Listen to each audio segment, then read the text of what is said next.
7 strategies to improve staff retention, and I think it's going to be a very fascinating topic to have a look at, and certainly one that's very relevant. So I'm delighted to introduce our 2 speakers, starting off with Sandra Thompson. Welcome to your first webinar with Call Center Helper. We've been connected on LinkedIn for a little while now, and I was delighted to track down Sandra while she was on holiday and invited to this webinar. Sandra, you run a consultancy called Exceed All Expectations. Yes, that's right. So I found that I was working in a number of different environments where work needed to be done to increase the effectiveness of customer activity. And then I had the opportunity to start my own consultancy, and I thought, brilliant. In fact, I know all of this stuff. I've done it because I've been firsthand, and that's afforded me the opportunity to work with some really brilliant names, and on very, very different customer focused type projects, anything from, interestingly, engagements of staff through to customer journey mapping and various other things. So it's a great variety, and I'm loving every minute of it, so that's really good. Excellent, and also delighted to welcome back to her second webinar with us, Charlene Gillam from NICE. Hi, so yes, I'm Charlene Gillam with NICE. I am the product manager for the quality management solutions here at NICE. We have a few different products that we leverage to perform QM. Again, I've been with the company for almost 12 years and came from an operations background, so had 10 years of contact center real life experience here in the US, opening a 500-seat call center, as well as after joining the company, helping a couple of hundred customers leverage our technology to really improve key business initiatives. So happy to be here. Excellent. So we'll begin looking at 7 strategies to improve staff retention. Before we just go into that, just if you want to watch the replay of the conference, we're probably within about an hour of finishing the webinar. We will have all 6 of the presentations from the conference live for you. We're carrying on the discussion today in the chat room. Here is the address here, callcenterhelper.com/chat. That is a separate window. I know a number of you have been posting in the questions box in the GoToWebinar, but if you want to get your questions seen in a wider context, if you put it into the chat room, would be great to do that. There is an added advantage of being in the chat room. If you have any questions, you can certainly pose those, and other people in the audience can answer them. And you can also leave a tip. And we have a prize for the best tip. It's a rather nice bottle of reserve champagne here. We've already sent 5 of these out on the conference so far, so the odds of winning that are quite good if you enter a tip. And if you want to get hold of a copy of the slides, you can do it through the chat room here. Download webinar slides, just follow that link there in the chat room. We're asking the question, what is the attrition rate in your contact center? Is it getting better or worse? Nathan says in the Farnborough-based contact center, it's currently, for last year, was 52%, and the year before was 62%, so getting better, but certainly still very high. John says it's about 20%, the attrition rate, and improving. Naina has said it's 25% in ours, but improving for the last couple of months, which is certainly very positive. James says it's about 35% and improving, but it has to do with lowering standards, which is interesting. And we've got Albert just joined us from the Philippines, who said it's a 10% attrition rate, so much better, and is promoting a work-life balance has been helping that. Sandra, quite a range of different attritions there. Does that surprise you? It doesn't actually, because it's often the context, understanding the context, understanding the culture, the subject matter, the skill set, the whole bunch of reasons. When I worked at Avios, so Air Miles, our attrition rate was very low. We had brilliant teams who simply loved what they did. The team leaders were on it. The performance measurements and the way that people were rewarded were spot on and very relevant. So, and I actually don't remember the number, but I remember it being not double digits. So quite astounding. So I think it does depend on the context. Indeed, we've got a few more. Igor says we've got a 30% attrition rate, but improving. And John has said we have 20% and improving.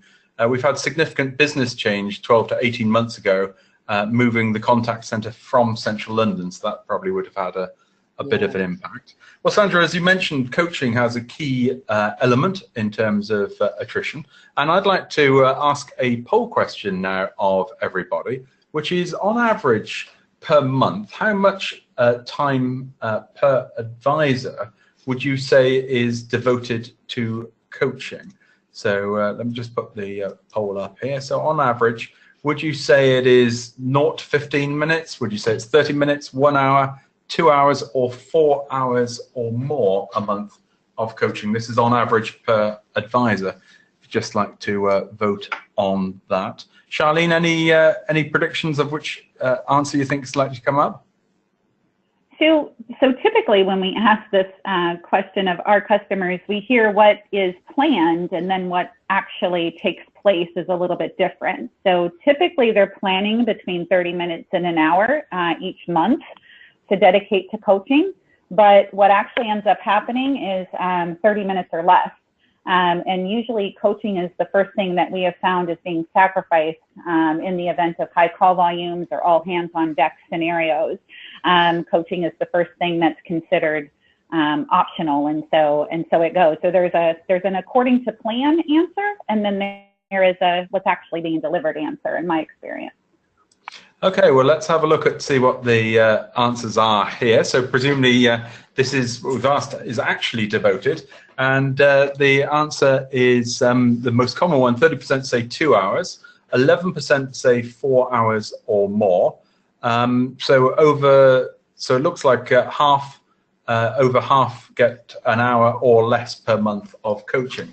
And it'd be interesting to know, perhaps if you'd like to put the answers in the chat room. Is this coaching or is this actually quality sessions? Be quite interesting to see what the difference is. So if you'd like to put answers to that in the chat room, would be quite useful to see.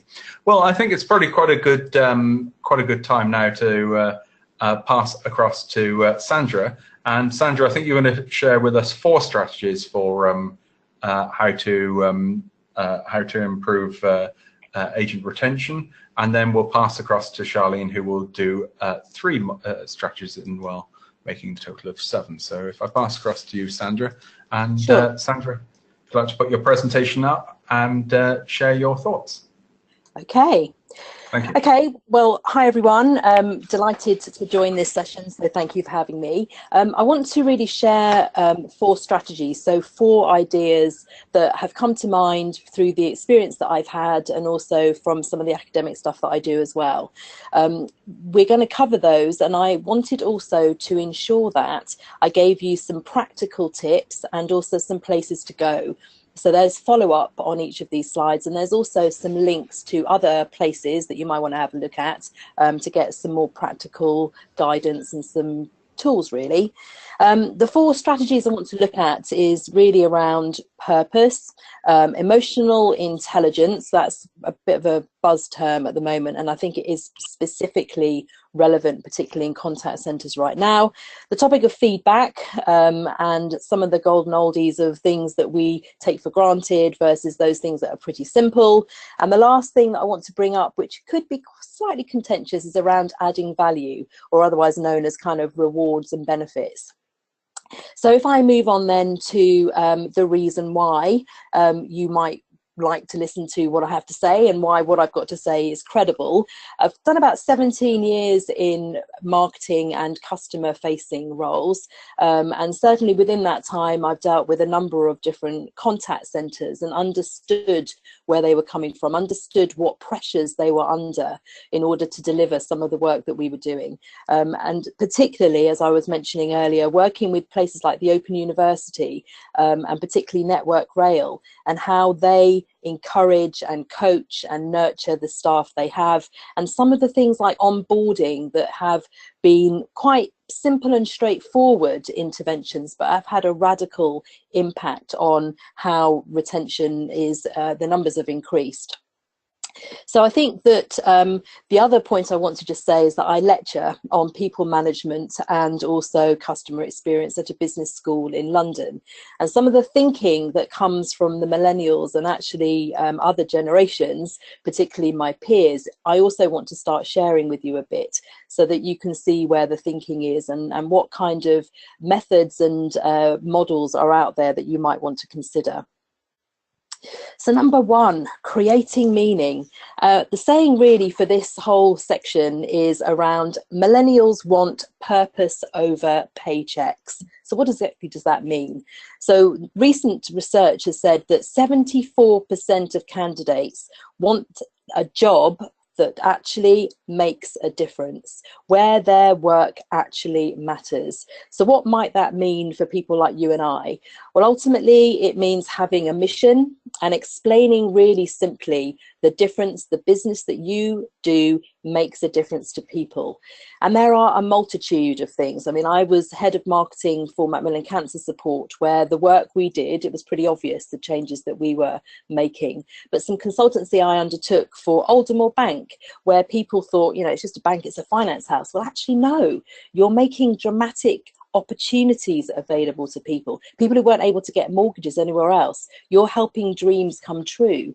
And when we were able to articulate that mission in a different way, people understood the contribution they were making to a far bigger picture. So interestingly, Harvard Business Review yesterday only published an article about engaging employees starts with remembering what your company stands for. And so I think it would be really interesting to find out from you guys, how clear is the mission of what you do? How clear do people understand why you're doing it and how people can connect to that? So if you take one thing from this slide, it's the point about millennials wanting purpose over paychecks and how you can bring that to life. So one story I want to share with you, and you may have heard it before, is actually going back to 1962 when John F. Kennedy went off to NASA. He was having a bit of a walk around and he stopped to speak to one of their janitors, one of their cleaners, and just kind of said, you know, what are you doing here? It's quite late at night. And instead of describing the task he was taking, he was saying, well, sir, I'm helping to put a man on the moon. So if we are able to go from the tasks and the things that people are doing and to think of the bigger picture, that could actually help quite considerably for people to understand their purpose and to again get to this point that people are wanting to do something worthwhile. Now, some of you may have heard of a company called Zappos. They're based over in Las Vegas actually now. They were originally an online shoe company, and I want to bring them into this particular presentation because they are very particular about their purpose, and they look for people whose values and beliefs and their motivations are very, very well connected to the mission of the business. So what they do is within their onboarding period, so they recruit someone and they take them through their onboarding, their training. If they identify someone who doesn't quite fit, or if the individual themselves doesn't quite fit with the purpose of the business, they offer them $2,000 to leave. The belief is that actually if they continued on that journey, either Zappos or the individual, it would cost Zappos far, far more in either that person leaving because they knew they didn't fit, or the damage they might do to the reputation of the brand because they knew that they wouldn't actually deliver to what the ethos of the business is all about. So pretty big stuff. So I said to you at the beginning that I would give you some tips and hints and some tools. Well, there are three options here, in fact. So there's a chap who's written a book. It's rather good. Start with why. But if you don't have the time to invest in a book that will talk about purpose and will get to a definition, will help you get to a definition of what your organization or your team is all about, You could always go to a TED Talk. And in actual fact, I haven't included the link on here, but if you go to a TED Talk, which is you go to TED Talks and you find Simon Sinek, it was broadcast, I think, all the way back in 2009. 37 million people have watched it already. It's 18 minutes long, and it will very distinctly tell you why brands like Apple, like Google are hugely successful because of the clarity of their purpose. So bringing this back around retention, it's that connection of what I'm doing day in, day out fits with what I'm about and what I believe in. So that's the summary of the first strategy. The second one, and actually it's an interesting one because I couldn't quite work out which one was first and which one was second, but emotionally intelligence is really important. And again, this is an HR issue very often, but in fact anyone can take on this particular discipline. So if you can imagine that employees join companies but they leave managers, and I certainly have left 2 organizations in the past because my manager or my leader has not had any emotional intelligence, hasn't understood what I needed, hasn't understood how to communicate or how to behave. So the thing about emotional intelligence is that it's basically about recognizing and understanding and managing your own emotions, and recognizing and understanding and influencing the emotions of others. This is all about being aware that emotions can drive behaviors and it can impact people. So while it's a pretty big discipline, there are some really brilliant tools out there that you could use, you could test quite easily to see how you can increase your emotional intelligence, or you can introduce your managers to this concept so that there is less attrition. So there's a study that was recently done that actually said, and this is in the States, in fact, not in the UK, that 1 million people employed in the US quit. Their number one reason why they quit was because of a bad boss. So 1 million people in the United States had said that the reason why they left was because of a bad boss. And they describe how people see their company through their immediate boss, whether they empower them, whether they hold them back, how they might be passive aggressive, how they might be controlling. It has a massive influence. So I mentioned to you that I would give you some more tips. Again, another brilliant book. But if you do have a look at this book, there is in fact a section at the back that has a code. When you go onto the website related to the book and put the code in, you can actually do an emotional intelligence test to see how efficient you are with this particular discipline, and it'll give you some hints and tips on what else you might like to do. The key point really is that employees, I think all of us, want managers who are leaders, who inspire, who are fair and they're honest and they stand up for their teams. And in actual fact, there are some new figures in beginning of this year where over 2,000 employees in Britain were interviewed, and they said that 73% of those 2,000 had experienced a bad manager. So while they were still within the organisation, it was in the back of their minds that actually they want to go somewhere else where they are led by someone who is far more self-aware and emotionally intelligent. Oops. So as far as practicalities, we can understand that emotional intelligence can help in a number of ways, and in actual fact it can be used at any time within the organization. It can help people feel empathy, it can help build trust, it can give people confidence. So what you see now on the right hand side of this slide are a couple of things that you might like to consider. The thing at the bottom, which is all about 16 personalities, is a really quick quiz. And in actual fact, I run this with my students. It's free, it's online. You answer some questions and out pops a particular description.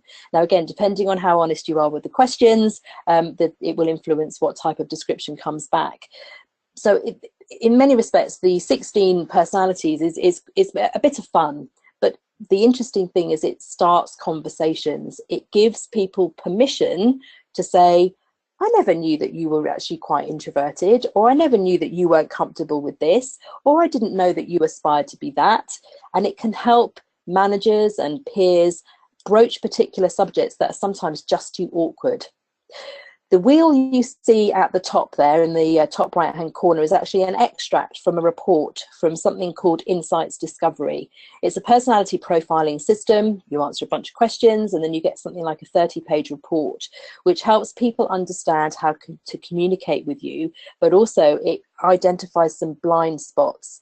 And again, if you're able to see when under stress you behave in a certain way, it will help you become a better manager. So I personally used Insights Discovery with 4 of my clients, and actually with a group of engineers.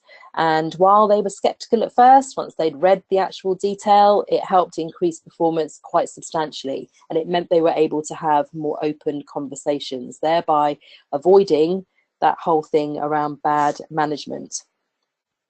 Now, the thing about giving and receiving effective feedback, I want to kind of cover this in 2 ways.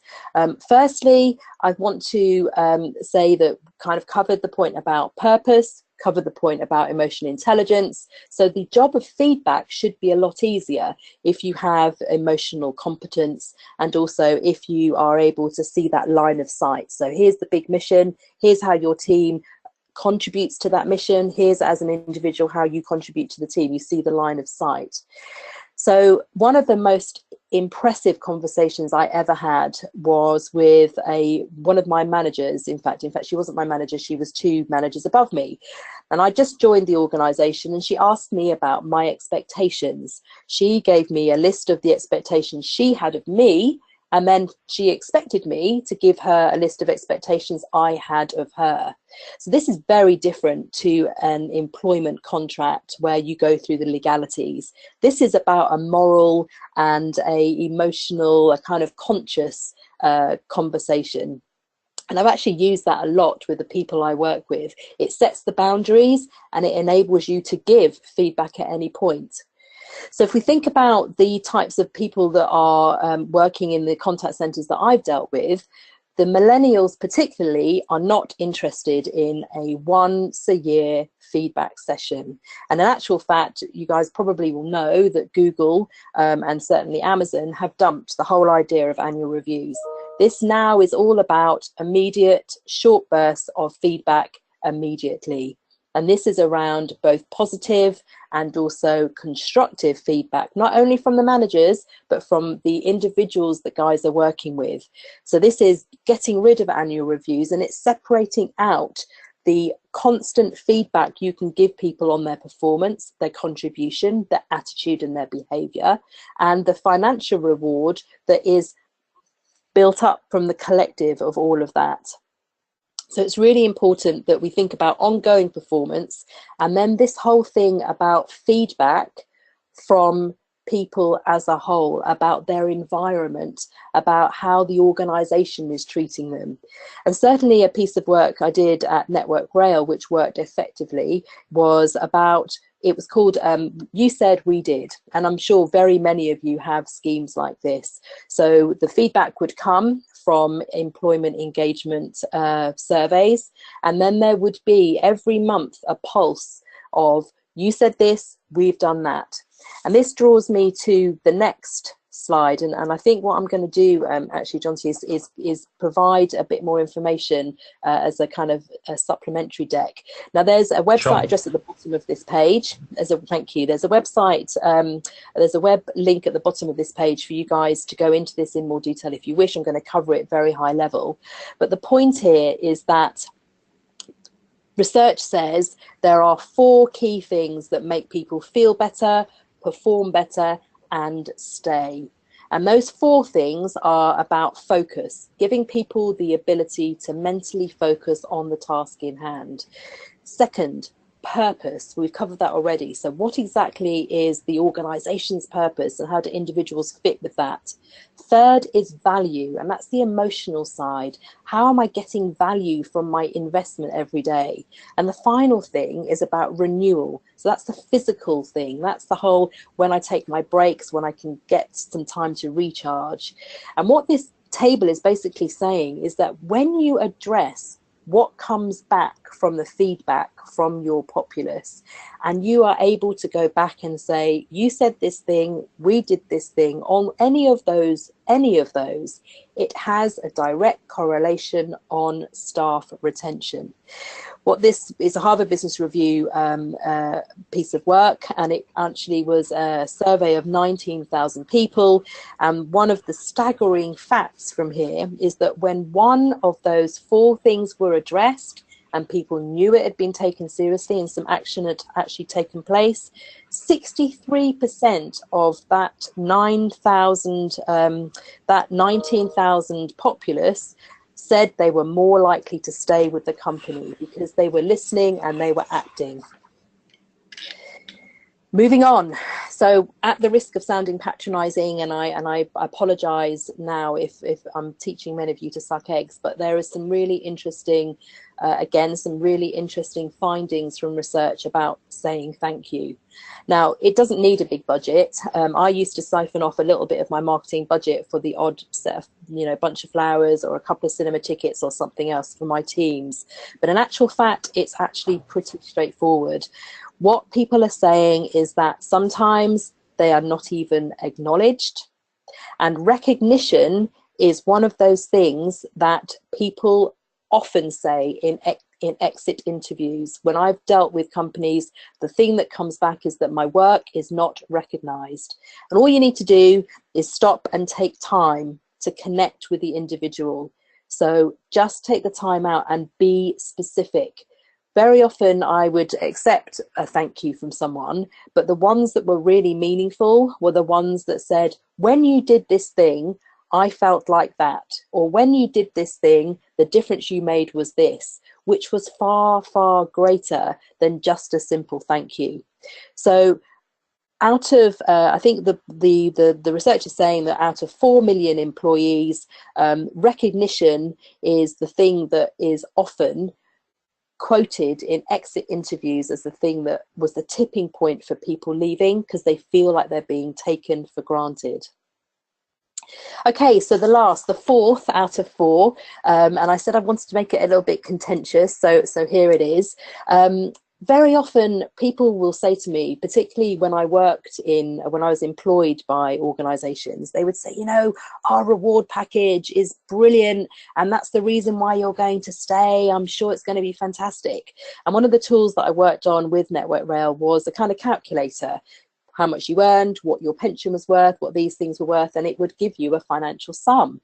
My question to them was really, if you get to the point where you have to look at what the value of the package is, surely you're already considering leaving and you're looking for a package that will be more than what you're getting now.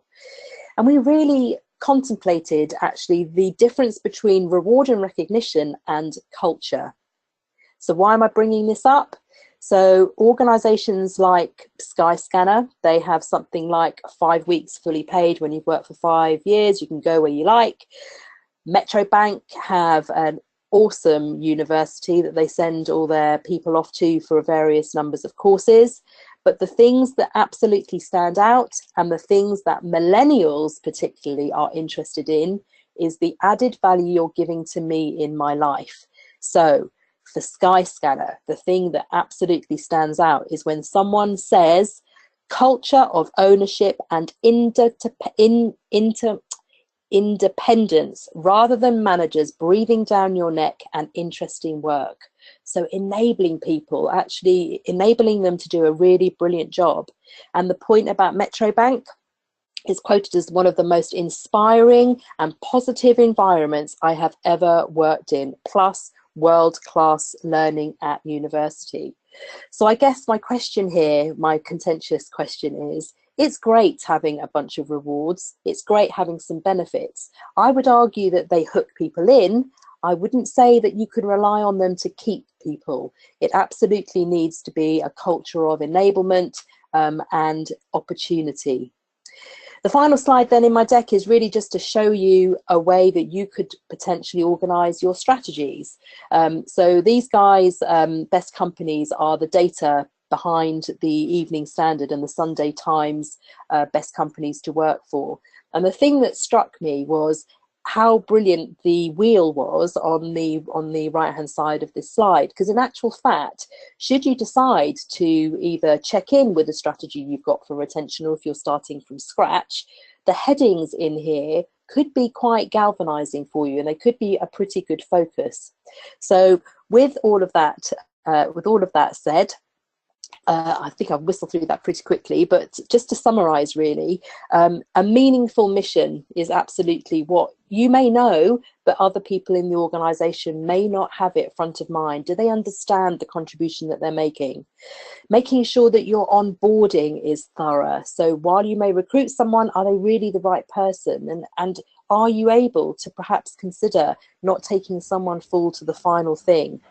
Ensuring that people are emotionally intelligent and finding ways to help them recognize their shortcomings so that they are good managers and that they nurture their staff. Ensuring that you have effective feedback and that the feedback is specific. And then it's really about being honest about the role of perks. So if you want to get in contact, please do. My contact details are there. I could go on about this for hours, but I hope that at least some of those things have given you some food for thought. Thank you. Wonderful. Thank you very much for that, Sandra. Some great food for thought there. I think some real key takeaways. Employees join companies but leave managers. So I think it shows a real need to invest in your team manager, team leader training, particularly in areas like emotional intelligence. How well do you know yourself and your people? I think is quite interesting. One thing that telling question I used to ask on a Monday, we'd go around the team managers and say, what with every contact center I visit, what did your team do at the weekend? And it's quite interesting because you could see that some team managers knew exactly what their team did. The others thought, well, I never thought to ask, or could perhaps say what one person did. Quite a little one there. And quite interesting, some of the work we looked at on questions to ask in an employee survey, one question that seemed to predict attrition is, do you have a best friend at work? People who had a best friend at work were more likely to stay there than people who left. And I think one of the other key points from Sandra's presentation, take time to say thank you.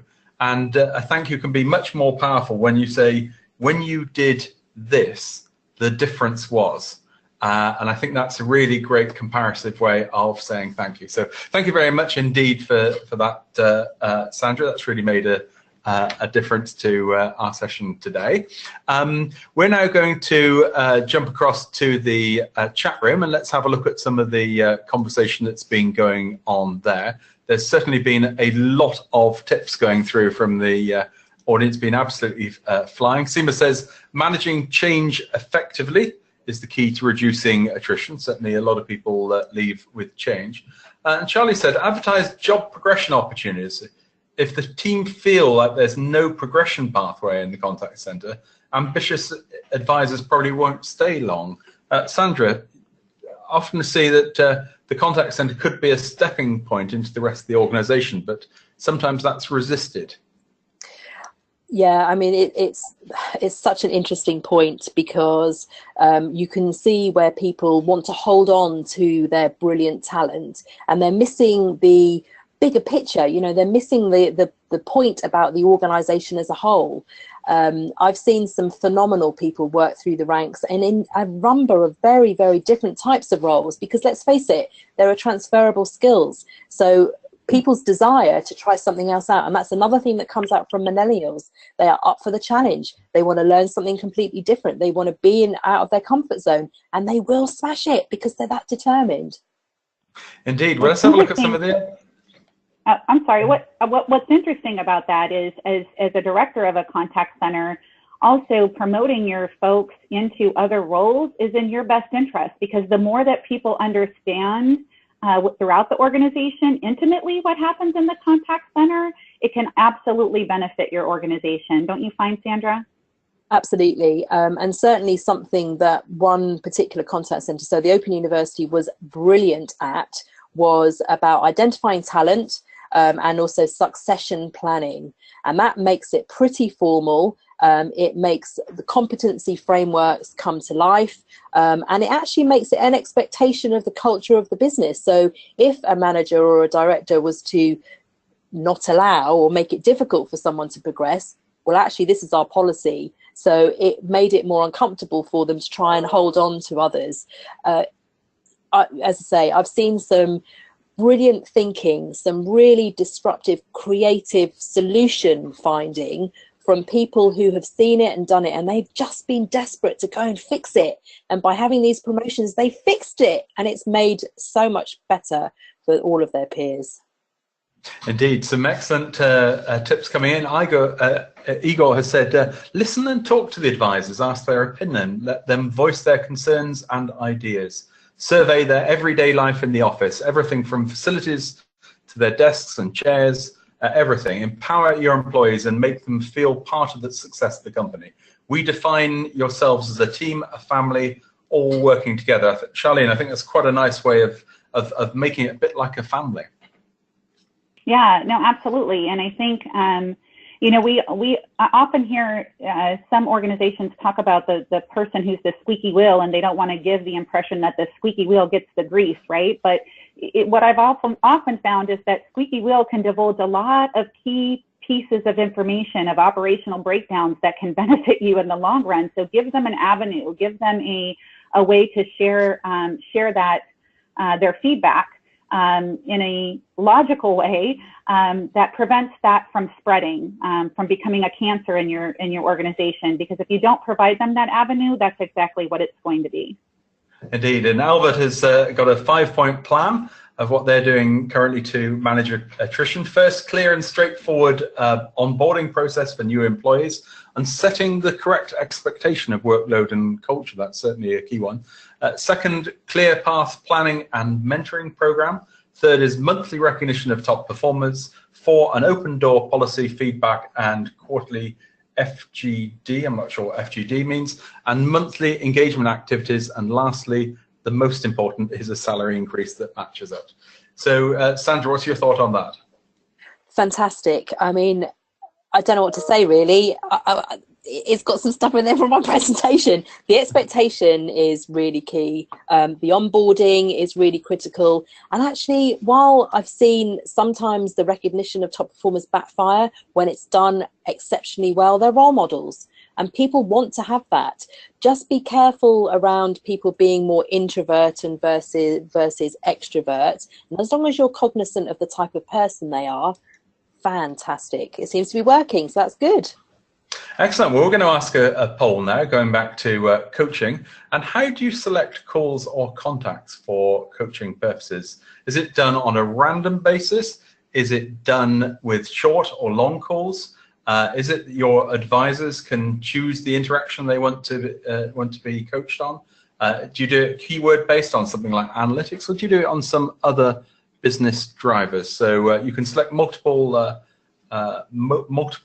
answers here. So how do you select calls or contacts for coaching purposes? So let's have a look at some of the results that have come in here. Sample size of 77. So just share the results up on the screen. Charlene, looks like random calls is the most common one, followed by short or long calls and other business drivers. And if you've got other business drivers, perhaps you could drop those into the chat room. Is there any great surprise for you here, Charlene? No, I think you know, we've been in a traditional random call monitoring or interaction selection mode for years now. I think we have seen companies, organizations have tried to migrate into more of a targeted or a business driver selection process, but they're struggling with the how-tos, right? So we've always done random call monitoring and held agents accountable performance-wise to what they're delivering in quality, and it's not fair to them if we select calls deliberately or strategically. And so although companies, we have case study after case study that shows those that are being more deliberate in their selection have a better return on investment. So the agents are able to address those key business initiatives the more you can provide them, again, the specificity of, you know, on this sales related call, you should have done A, B, or C, or could have done A, B, or C differently. And again, I think presenting it in a what's in it for them mode always impacts the agent. Excellent. Well, that's probably a good time to pass the baton across to you, Charlene.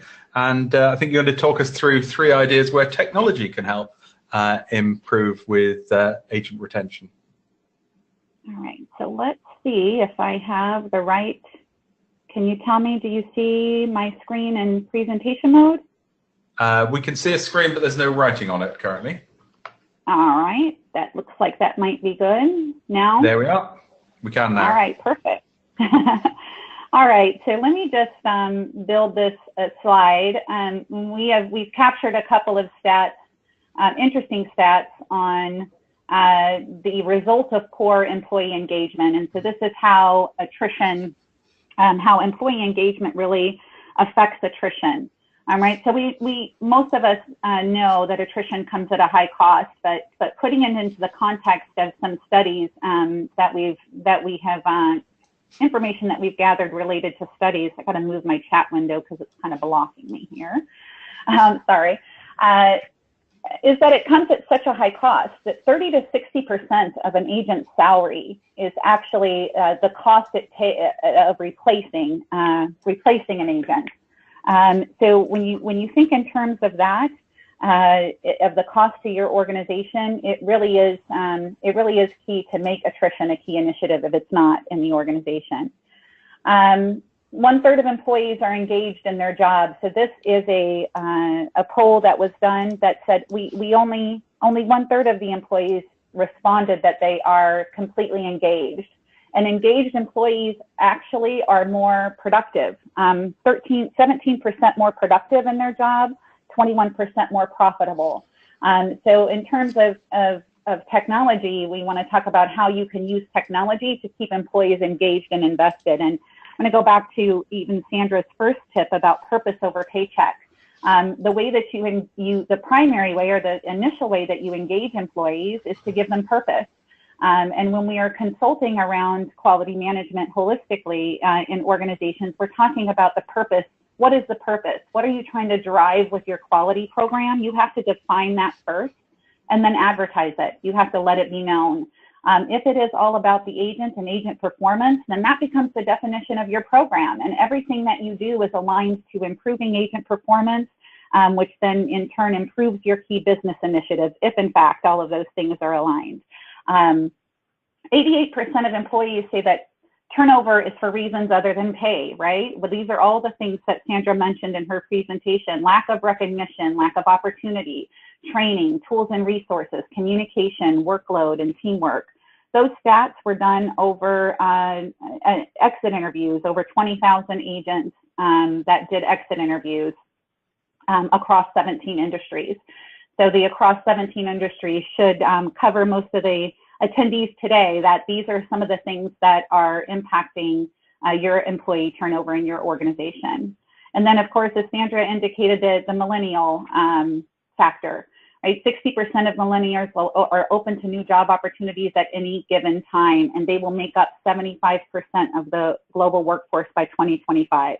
So it's important that you make them feel that purpose. Let it be known from the start so that you're recruiting the right people that are aligned to driving your mission and vision. So with that, we will get into, if I can figure out advancing my slides. Are we good? Are we advancing, Jonty? It's okay? You are, yes. Oh, okay, thank you. All right, so 3 ways that quality management technology can help in employee retention. So I'm gonna cover off on these 3. The first is allow more time for coaching. So this, it may seem kind of strange, but if you automate a lot of the manual processes in the contact center, this will enable you to spend more time on the individual agent. So really personalizing your approach, letting them understand what a difference they're making, that all takes time. And when we talk about the amount of time that supervisors have. I always say that you know, your frontline boss or your frontline supervisor carries the weight of the contact center on their shoulders. So they have so much that they are responsible for. We need to make sure that we're automating to allow them time for the individual agent. Hence the second point, treating agents as individuals. And then the third will be letting them have a voice. So you can see how the 3 technology recommendations are directly tied into the research and the presentation that, that Sandra covered. So automating tasks to allow more time for analysis and coaching. Let's talk a little bit about this. Again, what we found is quality management particularly is still a very, very manual process in the contact center. And so it takes a lot of time, you know, to go in, to find interactions for quality purposes, to review those, to summarize all of the reviews that you've done in order to do some analysis on the agent's performance, and then provide that individualized and specialized coaching back to them. So here's some examples of some tasks that we found technology can help you automate. And again, whether you're using NICE technology or another technology for quality management, I would challenge you to ask your vendor for some help in ways that you can automate these things in your organization. Reporting performance trends seems to be, I've heard some pretty staggering statistics on the amount of time it takes supervisors to compile individual performance trends and really make sure that there is meaningful items for each of their agents to deliver. Targeting your interaction selection, I think we've talked about this, really making sure that, that what you're selecting can have the biggest impact on your organization and or your agent. And the scheduling of coaching, which was one of our polls to kick off the presentation, is how are you ensuring that coaching is scheduled and protected in your organization, so that you can make sure that you're having that face time with your agents. There's some others here as well. As far as the more time for coaching, we want to make sure that you are improving the effectiveness. So it should be frequent, more frequently than once a month. You should be able to provide feedback on the spot or on the go. Even those thank yous or those sincere acknowledgments of work can be very quick and very specific. It could be based on something you listened to the day before. I love the example of asking employees what they did for the weekend. Knowing and understanding their personal lives can be a great coaching technique. You bring that into the world that you're trying to improve. Focus on positive behaviors and not just the negative. I think this is one of those obvious things that, you know, we've heard everything from the sandwich technique, right? Positive, then negative, then positive, to several other coaching techniques here, but you do need to make sure that recognition is a part of this, and really understanding that as much as you want to talk to them about things that they can do better, they also need to be encouraged. Leveraging analytics. So here's another technology that you can bring into the fold is whether you're using voice analytics, desktop analytics, or any type of big data solution. Knowing and understanding how you can leverage that in your face-to-face coaching in order to promote a perception of fairness, in order to focus on high-impact interactions, and really move the needle a lot more quickly toward progress in your organization. Everyone needs to see that they're doing better. And then encouraging self-help. So how are you leveraging your knowledge management or your knowledge-based solution to really promote agents going out and self-learning? There are techniques like peer learning or the request for coaching, allowing employees to really give feedback as much as they're getting feedback, which I think is connected to another one of Sandra's points. So I just wanted to build out this case study for you. This was a US-based financial institution, and how they put together a 5-step program on near real-time coaching. So again, this was an organization where the supervisors were challenged in managing their team performance, but they needed some help in identifying clear direction where the opportunities lied, so they could effectively deliver feedback. And so through a combination of solutions, dashboards providing real-time alerts or advising the supervisors of when they might have a problem within their team, in addition to using customer experience root cause through voice and desktop analytics. They were able to drill into the individual agents, identify where they might need specialized help, do some real-time listening, jump right to the issue on the playback, and then be able to provide coaching. So all of this kind of consolidated the timeline for identifying an issue to delivering the feedback. And what they saw was that they were able to deliver the coaching within 6 hours of the interaction taking place. So this really drove agent satisfaction because the feedback took place and it was more relevant for them. I mean, in the typical contact center, the agent can take, 30 to 80 calls per day. So knowing and understanding that call and how they can impact it in a near real-time situation really promoted agent job satisfaction. So the second tip is treating agents as individuals. And this is all about, again, making sure that they're engaged and they're invested in the organization.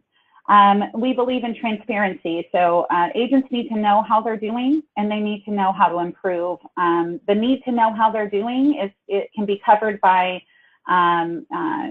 any portal, any type of portal or performance management dashboard that allows them to monitor their performance in comparison to their peers. Sometimes it's not always about setting a goal or a target and having me achieve that target, but changing your coaching discussion in order and advising them on how they're performing in relationship to their peers. So essentially, are you helping or hurting the organization? Are you above par or below par? And having a near real-time performance dashboard can help automate that. So your conversations with your agent no longer have to be about metrics, but rather about behaviors and about their work environment and about, again, that two-way communication, them providing you feedback as much as you providing them, because they're coming into those individual sessions already knowing how they're performing. And then using those to create individualized coaching needs. So, in a lot of contact centers, average handle time is a measured metric, but how agents are performing, the behaviors that are contributing to their average handle time can be very different. So drilling in and getting to that underlying root cause and the behaviors, and again, individualizing your coaching to how the agent can improve that one particular area could look very different. Also, this allowing the agents to make requests for coaching. So in our solution, particularly, we have a way where the agent can actually request to meet with a supervisor, which is a little bit different than the supervisor always initiating the coaching session. So this allows the agent to say, hey, I have a question about something. Can we have a quick ad hoc meeting? Again, getting them involved in the two-way communication and treating them as individuals. And so lastly, letting employees have a voice. Again, really collecting the feedback from them, allowing them an avenue to express what the organization can do differently is key to really creating employee engagement and hence involving them, having them become a part of your purpose. So when it comes to quality management, we asked 350 contact center executives to respond on how agents feel or the level of influence that quality management has over on agents. And so we asked these three things, and how many of the organizations are you asking agents to provide input? This may seem like a very simple thing, but not a lot of companies really engage the agents in revitalizing quality programs, and they are the ones that are closest to your customers. So knowing and understanding their impression or what the organization can do differently to help them is, again, key to getting them invested. And then leveraging the QA data as a part of the training program. So how often are you creating training based on what you already know about what's happening in the organization? This, again, allowing agents to give their voice, allowing agents to participate in those training initiatives is a way to create that engagement. So we have a full benchmark, which I can send over as a part of the follow-up to this, the full benchmark study where these 350 contact center executives responded to a lot of different questions related to quality management and how it fits into the organization, or doesn't in some cases. How to leverage QM, leveraging QM to influence agent engagement. So there's a few different things that we have in our technology that allows you to engage the employee and involve them in the process. One, which you can do with or without technology, but is more a part of process, is the self-assessment. This would be allowing the agent to take your quality program, listen to their own call, and really assess their own interaction. When they come into that one-on-one session with the supervisor, it's a very different dialogue. Now we can talk about where we might have had a difference of opinion of the expectation, right? And so allowing them to get involved in the quality process is really key here. Enabling them an automated way to request coaching from the supervisor is another. So just, you know, again, I have a question about the way that something was handled, or I have a question about my performance metrics. Can we have a quick ad hoc meeting to discuss? The rescore request. So in those organizations where there is a quality score given and the agent is held accountable to a score, you would be surprised that just enabling them to request a quality evaluation be rescored and gets them involved in the process and thinking about how they have a say. Not everyone is human. You probably have humans who are scoring the interactions, and so I think it's very human to say everyone can make a mistake. And so allowing the agent to challenge and to say, you know, I don't quite agree with the way that I was scored on this one particular metric is, again, a good way to get them invested in the process. And then create some sort of 360-degree feedback form, making agents stakeholders. Allow them the opportunity to give a voice about anything. It could be something as, I remember one contact center that I worked in, our CEO had a direct line to the agents. The agents knew they could email the CEO at any moment in time. And one agent in the contact center said, hey, they're vacuuming the carpets in the contact center before we're actually closed. Do you think that you could get that to stop? And the CEO ultimately contacted the director and said, hey, did you know that this was happening? Well, they didn't, of course, or they would have put a stop to it. But just the fact that the employee was able to email the CEO and it was taken care of next day. Again, that employee stuck around for a lot longer than one who doesn't have that avenue or whose voice is not heard. So let them give feedback on various things. It could be about performance or process, but anything in the organization. They're closest to your business. That's it from me. Thank you very much indeed for that, Charlene. I think some great food for thought there. A couple of key points. Make more time for coaching. I'd certainly agree with. Let employees have a voice. Very important. Let the employees become part of the process and self-manage. And Charlene, you also mentioned the sandwich technique for coaching as well. It made me immediately think of an article that Nick Drake Knight wrote a while ago for us called The 5 Phrases a Contact Center Manager Should Never Use. And one of those was the what we called the but monster.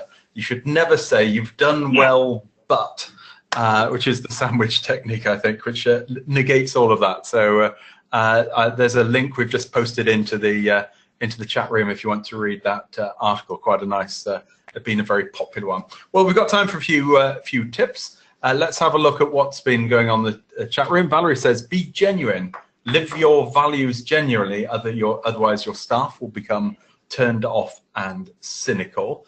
Haley says, here's a tip for aspiring leaders. Have a timeline in place and put the ownership back on the individual to have focus, and they can tick that off throughout their career, which I think ties in, Sandra, to a number of things that you were saying about having purpose and progression. Haley said, hold team huddles to allow your operators to share their ideas and feel valued and listened to.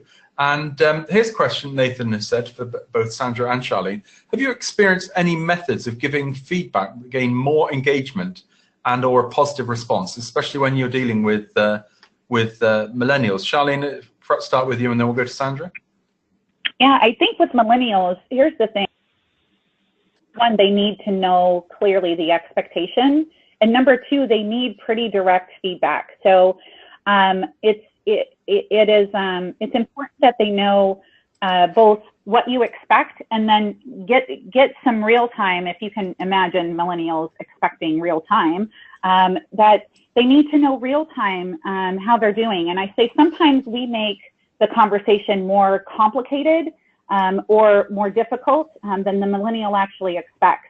If you expect something different, be clear and tell them as quickly as you can. Sandra? So the only thing I'd add to that is the whole why. You need to make the reason why you're giving the feedback pretty plain.